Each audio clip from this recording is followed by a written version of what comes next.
Shalom Temple Israel. I'm Rabbi Michael Wolk. I moved to Charlotte about a week and a half ago with my wife Heidi and our daughters Clara Rose and Julia. And we are thrilled to be here. The city is already starting to feel like home, and we appreciate the warm welcome from many of you. I'm happy this week to start as Temple Israel's 21st senior rabbi. And instead of sending out a written Dvar Torah each week, I plan to make a video to share some of my thoughts on the weekly Torah portion and about events in the Jewish and the wider world.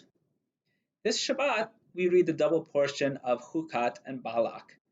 In Parshat Balak, a famous sorcerer named Bilam attempts to curse the Jewish people as they travel through the land of Moab on the way to Israel.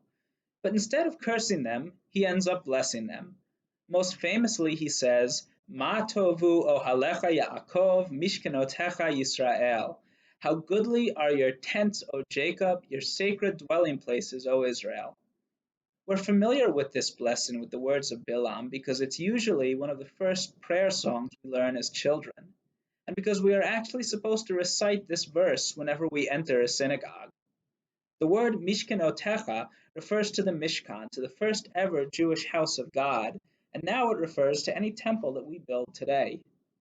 Well, back in early March, I entered Temple Israel for the first time, and I was amazed by the beauty of our sanctuary. It was a pleasure to stand on the bima alongside Cantor Lissick and to lead our congregation in prayer.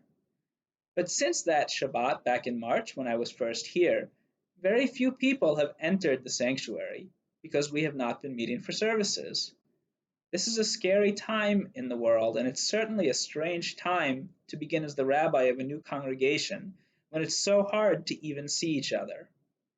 There are any number of texts in the Jewish tradition that I have turned to for strength and for guidance during this time. But this week, Ma Tovu, the words of Bilam, are especially meaningful to me. Tradition tells us to recite this prayer in wonder at the beauty of a temple, no matter what the temple actually looks like. Whether it's the smallest one-room shtibel or the grandest edifice, we marvel at the sight of Jews building a house of God, a house of gathering. But what do we do when we don't have a building, when we can't have a building? My daughter, Clara Rose, who's about to turn 4, loves fairy tales right now. And among her favorite is the story of the 3 little pigs who build houses of straw, wood, and bricks to try to keep the big bad wolf out. This story gives us the conventional idea of what strong looks like.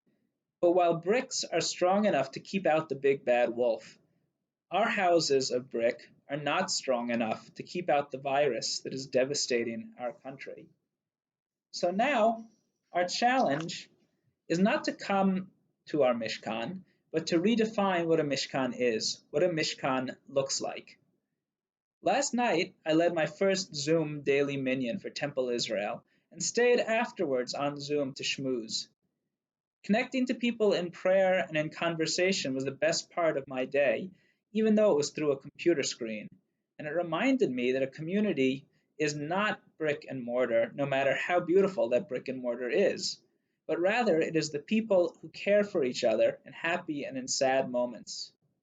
We will work together to come together physically when it is safe, but at the same time, we will work to change a temple from being a place where we go to be Jewish to being the sacred organization that guides us in bringing Jewish teachings and Jewish traditions into our lives, wherever we happen to be.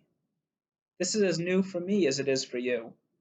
While a rabbi is by definition a teacher, it's your responsibility to tell me, to tell Cantor Lissick, to tell Rabbi Kornsgold, to tell anyone in the temple staff what it is that you need to live Jewishly in a very different time.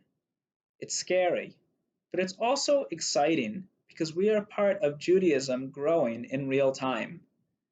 We may not right now be together in our beautiful temple building, but after 4 months of living through a pandemic, I'm still confident in the morning of singing Ma tovu ohalecha Yaakov mishkenotecha Yisrael.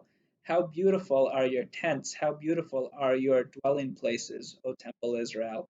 Shabbat Shalom.